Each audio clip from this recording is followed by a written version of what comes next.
Welcome to the 4 Mile Circus. 4 Mile Circus is a project by 4 Mile Circus, which is not confusing at all.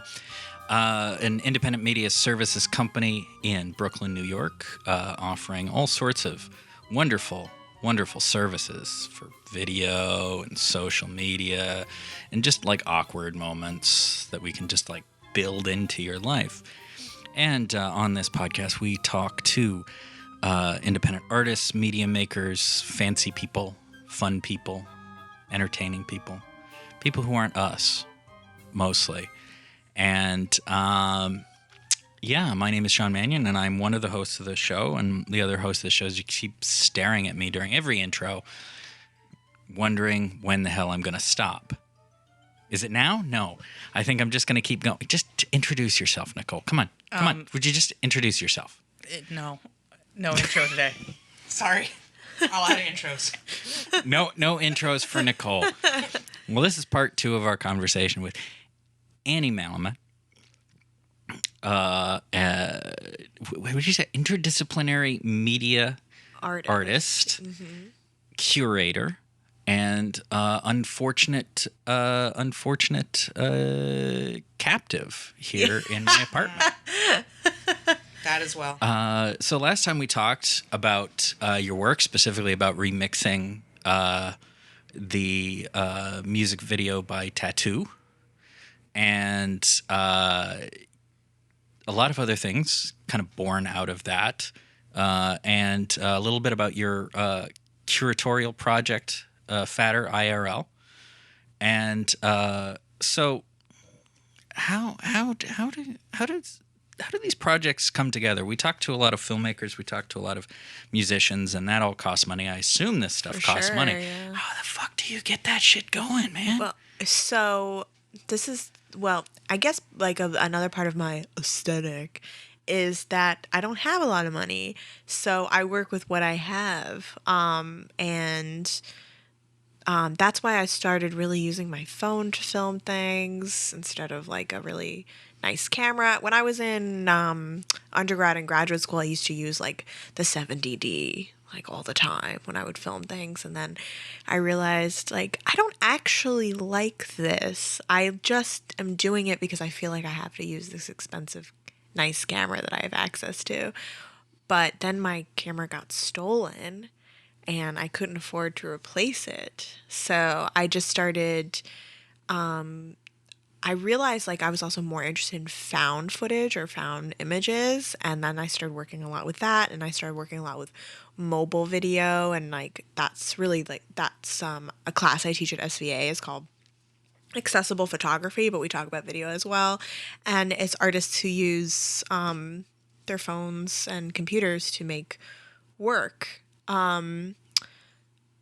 But like it happens all different kinds of ways. Like for my solo show that had the Tattoo music video, I have a TV that I've had for years that I put the video on. Somebody ruined the TV right before the opening. Some bro because the show is a gallery, the space is a gallery, and it also has music shows. And some drunk bro kicked in my TV. Oh, Jesus Christ. And killed my TV that I've had for years. So I used a projector that the space had. And that was pretty devastating because I've had that TV for like literally years. But the digital screens, I had originally worked it out with this company that makes these interactive screens that they were going to sponsor the show and they were going to provide me with this screens. And we had talked about it for months. I had talked about it for months with this company. It's a startup. And they were going to give me 6 screens and it was going to be great. And they were going to promote me and I was going to promote them and it was going to be awesome. Then literally 2 weeks before the show, I guess person who runs the startup decided that they didn't want their screens to be associated with my project for various reasons. I think one of the reasons was they didn't want, because I was using the Craigslist ads, they didn't want their screens to be associated with the internet because they were trying to make I don't know. That was very funny. Yeah, I don't know what like they We don't want screens associated with the internet, well, okay? they were like, we always try to tell people we're not a screen, it's a digital canvas. So we feel like you're making it look like a screen. And I'm like, but you knew what this project was for months. Also, it's a screen. It's a fucking screen in a frame. No, it's a digital canvas, guys. Yeah, it's a It's digital a canvas. Yeah. For digits. Yeah, it's a digital canvas. I don't even know what that means. What's a digital canvas? So I had all these postcards too with the logo on them. My girlfriend was not working as much as me at the time, and she like lovingly went through every postcard and like put like a black label over the company's name, which was like so dedicated and amazing of her. And she like went around the city like putting the postcards everywhere. So then I had to buy the screens. And it wasn't horrible. I found these really like cheap screens on Amazon. They were $80 each, 15 inches, and they were like digital picture frames that you can interact with, like touch screens. Nice. So they were $80 each. So I mean, I just paid for them with like the money I make from teaching at Brick. And that's how, and you know, the art supplies and things like that, the paper for the ads was not expensive. So it is actually quite an inexpensive show. The only thing was the screens that I had to buy at the end. And then for Fatter IRL, I have a policy that I give financial support to people who need it the most. So that would be, to me, people of color and trans people. So I was very realistic with the artists, and, you know, I said, like, I can't pay you to be in this show, but I can pay for supplies, and I can, you know, pay for, you know, what I can pay for. And a lot of people actually didn't take me up on it because I guess they were so like, that's so nice of you, but I'm just going to pay for my own shipping or whatever. And then some people really needed the help. So it's like a group effort, you know. A lot of people would pay for their own work to be shipped or pay for their own art supplies. And then some people were like, I can't be in your show unless you pay for my prints. And I would just pay for them. So, yeah. So that's actually, it was really like community support, like just fat queer people helping each other out. Like me being like, okay, I could pay for half of that. And then somebody being like, okay, that works. Like, okay. Yeah. So it was really like just no institutional support, just like individual people helping each other out. And then like junior high would help me out too. So, and then when I did it in Brooklyn, the guys who ran that space would help me out. And then with my solo show, the gallery I was in obviously would help me with some costs. So it's really, yeah, it's like a community thing. This is all like queer people that I'm talking about, so it's very much like queer people helping each other out.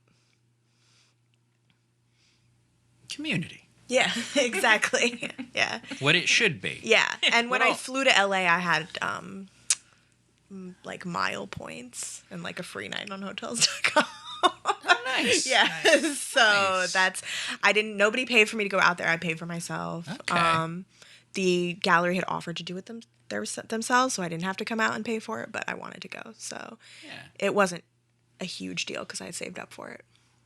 So a lot of it's taking advantage of deals and taking advantage of Yeah, definitely. I'm obsessed with this app called Skyscanner.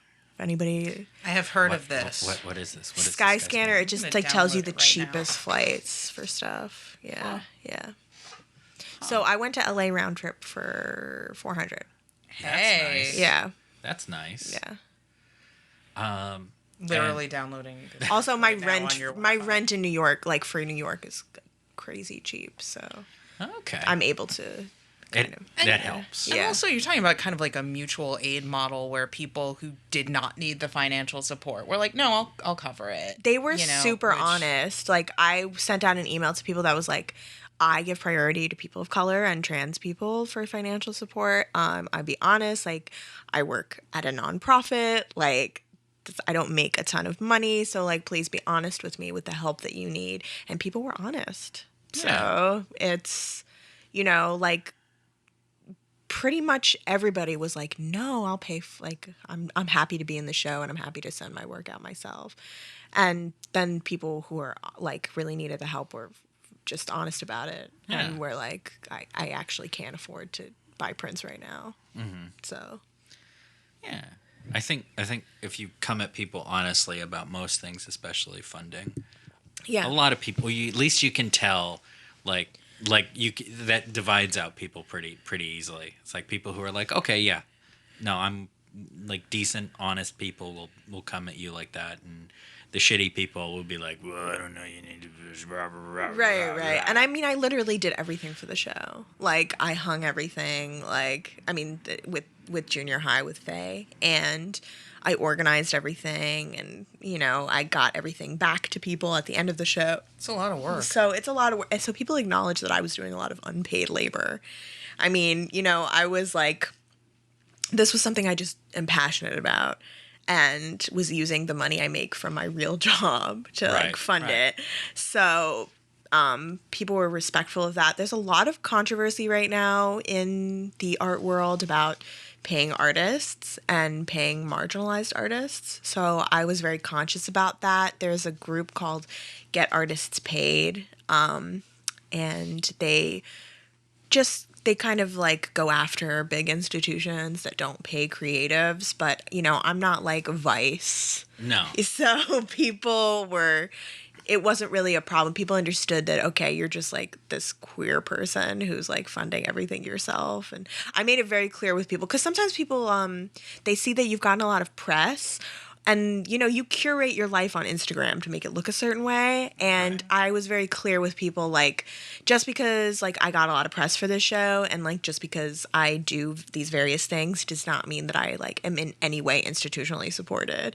Like, I was not paid for any of those articles. Like, people don't typically pay you for interviews. So, like, people get the wrong impression of things if they haven't been through it themselves. Like, just because I had an interview with Paper Magazine does not mean that I now have thousands of dollars to give you guys. Yeah. So I was very honest about it. I was like, this is literally funded by me, like, as an individual. Yeah. Yeah, and there's different ways of going about it. You can approach people as like, you know, not mentioning that there's no money and talking about exposure or whatever. Exactly, And like doing that yeah. manipulative thing about being like, well, no, there's no money, but if you really cared, you should want to be. But if you're just like, Right. hey, there's no money, if you can't do it, like, cool. Exactly. And that's how I would be like, if you don't want to do this because there's no money, that's like, there's like literally no hard feelings on my end. Yeah. Yeah, there's a way to do it. You know, it's not just like, Right. because otherwise you could never make anything collaborative unless you had capital, because Yeah, there's exactly. not enough funding sources for anyone Yeah, to exactly. do anything. Yeah. And they're certainly not available to most people. They're usually just available to people who already have money. Yeah. Yeah, well, sometimes I look at these artists and I look at their websites and like all of these grants and residencies they've done, and I'm like, do you have a job? Yeah. Like, when do you do this stuff? Because I will look at residencies and it'll be like, it's just $2,000 for your room and board, and it's like, oh, okay, like, and I also have to take off work. Yeah. Like, I don't understand where these people get, like, are they all just rich? I don't get it. Yes. Yeah, I don't. These are the only people A who lot can of- afford yeah. to do it. Yeah, because a good chunk of them. At yeah, least. Yeah. I'm like I'm always looking at like higher education jobs, because that's my primary thing is I'm a teacher, and it'll be like, I'm competing with all of these people that have all these fellowships and grants and residencies. When have I had time to apply for any of this stuff? I literally work all the time. Yeah. I don't understand. I work all the time, and anything I've done has been completely funded by me, because I don't have 6 months to apply for some fellowship and maybe get it and pay a $50 application fee. Yeah, those Yeah. fucking fees just to Yeah, apply, just for the exactly. honor of being rejected. Right, I know. And it's like, this is a juried exhibition with a $35 application fee. And it's like, I don't even, you know what? Like, and I'm always going to be like a bratty little punk kid that's like, fuck you guys. Like, why do I have to pay to be in your stupid show? Your like elitist show. Like, no way. That's not what this should be about. No. So, It's artists not getting paid and then being expected to pay. To pay to just have your work looked at. Yeah. That's crazy. Yeah. And not even like wrong. broadly looked at. Looked at by like just a couple people here and there. Yeah, looked at by like probably a group of like elitist white people who are probably making their decisions based, like they already know who they're going to select anyway. And they're like selecting their friends. Yeah, exactly. Yeah, exactly. So, but they'll charge you for being like theoretically thrown into the pot of applicants. Exactly. Even though... Exactly. I've never like paid to like have my work in an exhibit because I like ethically just don't agree with it, and I've managed to like be exhibited in like quite a few shows. So like there are people out there who are not doing stuff like that. And I mean, the greatest feeling in the world is like being paid to have your art in a show. And that's when you know like people are the real deal, is like when it's a gallery that's like, of course we don't want you to pay to be in this show. We picked you. Right. We're giving you money. Right. Yeah. So we're not doing this because we can't actually get people to come through the door and have no funding ourselves. Yeah, exactly. And are milking it out of you. Thankfully, in filmmaking, there's nothing like that at all. No, not at all. Where people are expected to pay, and it's not. Thankfully, it's not part of the entire culture and system of filmmaking. That there's a whole like industry built around getting filmmakers to pay to be rejected.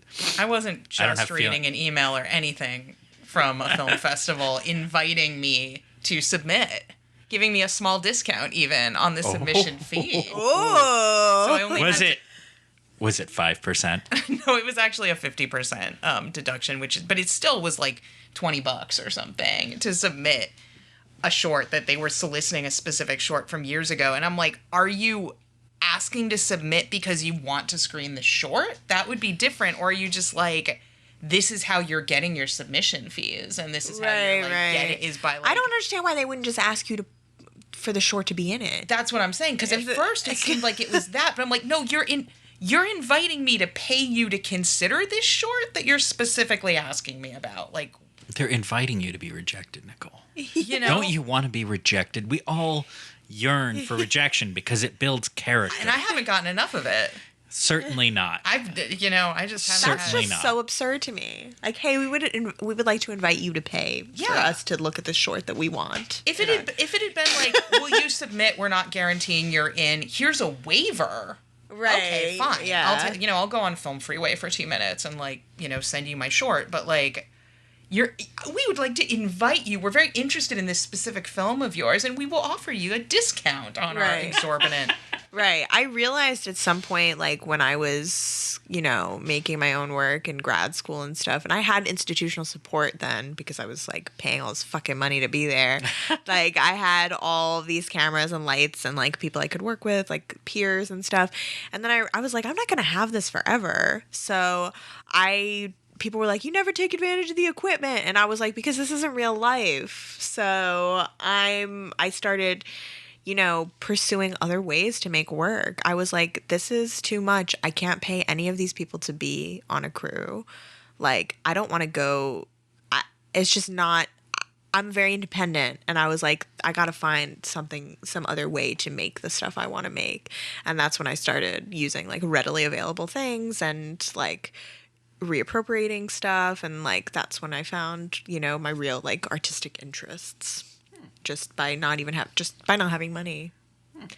Practical. Yeah. Practical. Instead of trying to figure out how to pay for everything. Yeah, and also like realizing I'm never gonna be one of these people that has all of this money to pay people to help me.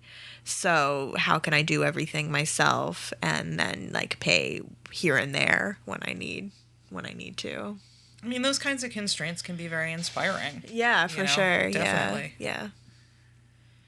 And anytime I've exhibited my work in like a group show, typically, like I said, I'll submit work to open calls, but I won't pay application fees because usually those things are like, they're like crappy art shows anyway, where like they're just looking for people to buy stuff and like come in and buy the work. And let's be real, like video art is not like super marketable. Yeah, I was going to say, that doesn't Yeah. seem like what people usually buy. Yeah, exactly. So that was another thing. I knew that my work was never going to be marketable. And I also like make weird stuff. So, you know, not that people don't buy weird stuff, but it's like, is somebody really going to buy my tattoo video? Like, probably not.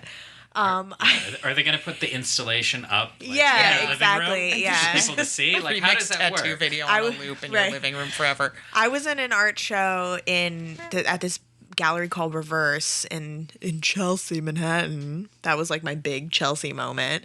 And they paid me to be in the show. They paid me like $300. And they were selling, so it's called Beautiful Interfaces, the show, and every video artist had a hacked router hanging in the gallery, and like people would come in and they would have to log into each individual router to see the person's video. So you could buy the router, right? And then like the gallery would get like a 10% commission, and like you would get the rest of the money. Nobody bought any of the routers, but they were selling them for like $1,500, which is crazy. That is absurd. Yeah. But people who had $1,500 were like at the show, which was like a weird. They're like, $1,500. This is too cheap. Clearly, this is terrible. Yeah. Yeah, the sort of people who have that money are just like, no. This must be terrible because it's so cheap. Yeah, right. But that's something like tangible that you could buy. Yeah. A router, right? But you know what somebody's going to buy my video? No. I did make some money at an art fair once called Internet Yamaichi, if you guys have heard of it. It's like and it happened in Japan, and then they brought it to a bunch of US cities. And that too, I was asked to be in. Like, I wasn't, I didn't pay to be in that because it's ridiculous. But they were inviting people to sell their artwork, and it was all people who work with like themes of the internet, right? So my art that I was selling was my used underwear, and each of the underwear like had a tag on it that had a very detailed description of like what I was doing and when I wore this and how long I wore it. And it was all like, the more time I had spent like fucking around on the internet, the more the underwear would cost. And the more depressed I was when I wore it, the more it would cost. So I did make some nice change from that. And I literally spent no money because it was all just my own underwear. I bought like the tags to write the descriptions on, and that's pretty much it. I mean, of course, I got a lot of weirdos. I got some guy. No. I got some guy who really? was buying it and was like, "Wait, these are used?" Like after he bought it, and I was like, "Yes." That's the thing. Yeah, and he was like, "Oh, I don't want this," and I was like, "Well, you bought it, so dang, I'm not giving you your money back." But some guy like wanted to frame it. He was talking about how he wanted to frame the underwear, and he was like, "I'm gonna buy one for my friend too, because he loves fucked up shit like this." And I was like, "Is this fucked up? Like, is it that fucked up? Like, people sell their used underwear." Yeah, I was going to say, like, if you don't mind my asking, how much were they going for? I'm just wondering. I think the most expensive pair was like only $50, and then like the cheapest pair was $10. See, it's not the underwear isn't what's fucked up. Like, the dude buying it is the fucked up part. Yeah. That's the fucked up part of the equation. The guy's like, oh, he likes fucked up shit like this. Well, he likes you buying like other people's discarded clothing. Yeah. It was also just like, that's the weird thing. Yeah. Not the actual clothing. Right. And my friend at the time like was sitting with me, and she was like, "That man is a serial killer." Like, and then I ran into him again like in Brooklyn, and he was like so like scary, just a scary person. But some women also like bought it just to be supportive, not like to be creepy. But there were a lot of creeps. They might have been creepy too. It's they possible. They were hiding it. They were It's like, possible. I just want to support. I just think this is really important. But they get home and they're like, yeah, Exactly. Yeah. I'm putting that on the wall. Yeah. Because I have to say, $10 is a good deal for used underwear. It goes for more than that outside of the art world. Right, So, exactly. $10. Well, that was like the cheapest pair that I wore for like maybe an hour or 2 hours or something. when you sell them outside of art, like, well, that's a whole other thing. Well, when I was in college, I used to sell my underwear online. So I was like, what would this look like if it were in person? So that's why, like, So part of the art is that you were there to sell it. exactly. And it was me, and you got to see me and like Yeah. interact with me. Because a lot of the time when you would sell your underwear online, the guys would be like, "Can I meet you somewhere?" And you can take them off under the table and just hand them to me. And I would be like, "Of course not. That's insane. Like, you're gonna kill me." Some But people do that though. I have friends who Yeah. sold their underwear and would meet the guys in person, and that Yes. was clearly part of the thing. And there's safe ways to do it. I'm not for sure, yeah. And like, I'm not like I have done it, but like mostly it was like I am pretty good at picking out people I know are like not murderers. But there were some people where I was like, you don't even want to buy this. Like, you just want to be weird, and like, you're probably not even gonna talk to me. Like, you're just gonna stare at me in the cafe. I and, was like, watching, I have started watching Younger, the TV Land show about somebody who is old like me, but pretending to be somebody your age. But- Who's in that show again? Somebody I like is in that show. I don't know. Debbie Mazur? Davy Mazer. I like. Yeah, I love her. She's on it. She's great on it. But the character who's pretending to be younger is cash strapped, and so she tries to sell her underwear, and it's an in-person thing, and the guy stiffed her. Sorry, spoilers for anyone watching season 1 of Younger. Ruined it. I was like, and I'm like, see, that's my nightmare of what would happen. Because he's like, she's like, show me the money. And he like shows her, they meet in a coffee shop. And he's like, go into the bathroom and take them off. And That's what, guys usually want. yeah. And so she does But it. you always get the money first. Yeah, well, that was the thing. I was like, you idiot, get the money, and Yeah. she hands him, and he like smells the underwear or whatever, and then he like leaves, and she's like, and Well, I'm like, "See, that's I always like was good at like picking out people I knew were gonna do that, and like I did meet people in person a few times, and they were like actually quite deceptively normal. I mean, I'm not saying it's like a terrible thing to buy underwear from women online. Like, No, it's I'm not- fine. I You know, mean- it's whatever. Like you're paying me. It's fine. As long as they pay. Yeah, exactly. It's like we were talking about the exploitation in the reality shows. Yeah, yeah. You have agency. Yeah, exactly. They're not exploiting you as Yeah. long as they pay. It Yeah. can be a good way to make money. It's to have it be consistent though. It seems like it's more work than a lazy person like me wants to put into like having a real. No, it's You gotta leave the house. Yeah. Well, yeah, it's a lot of work, and like in college and like when I was doing it, it was also like really, just $100 here and there, and then when I was selling it in person, I made it a lot cheaper because I don't know. I guess I wanted more. I wanted people to buy it. I wanted to actually make money. And I knew a bunch of like people at an art fair and like Knockdown Center and like Queens weren't gonna like buy $100 pair of underwear, but the part of it was that I was there, so it was like a performance almost. Like, you got to talk to me, you got to actually see me like near the underwear, which I know is exciting for people. So Like, oh, it's there. yeah. I know some guy was like, "What about the one you're wearing right now?" I was like, "I need these." Like, I'm wearing them right now. They're in use. Some of these dudes don't think through all the aspects of these things. Yeah, Really? little known fact. Really, they Little don't known think fact. they don't think it all the way through, or maybe they do, and that's the problem. Well, no, That's the scary part. I'm thinking about it. they don't think it through in a realistic fashion. Right. What they think through is a little adjacent reality. Right. You're just describing men.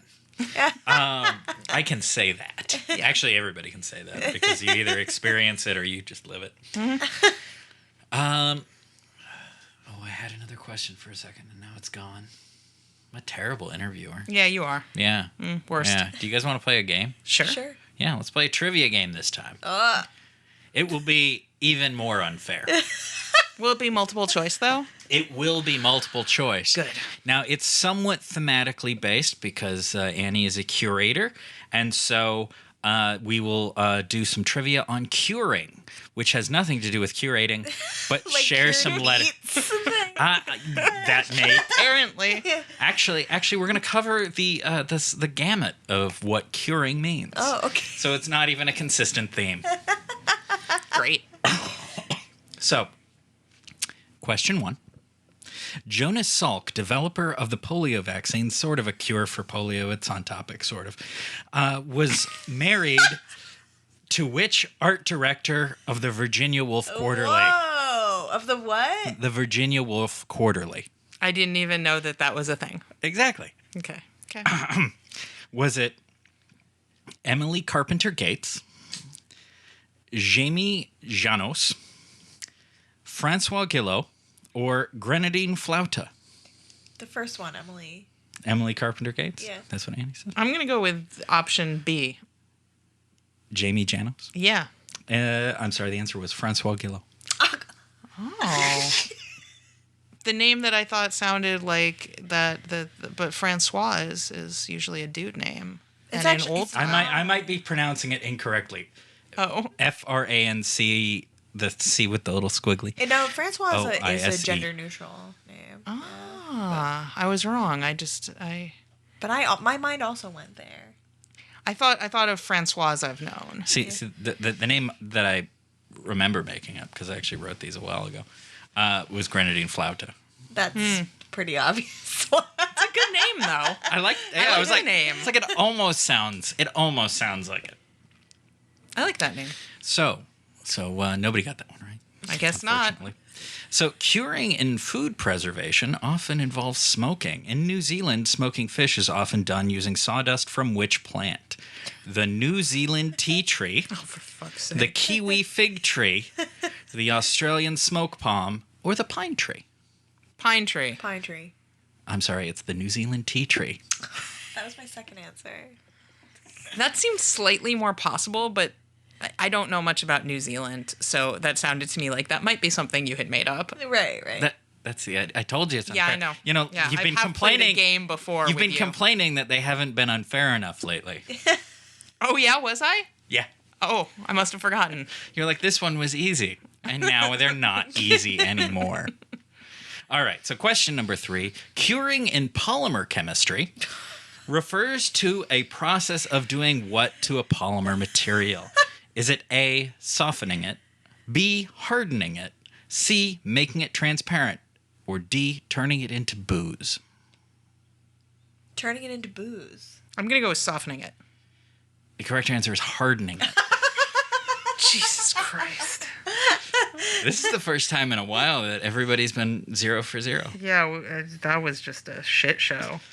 I'm feeling good about having hard trivia again. Great, I'm very happy I helped you with this. Good for you, Sean. Well, that was this Uncle episode. Sean's This underwhelming trivia.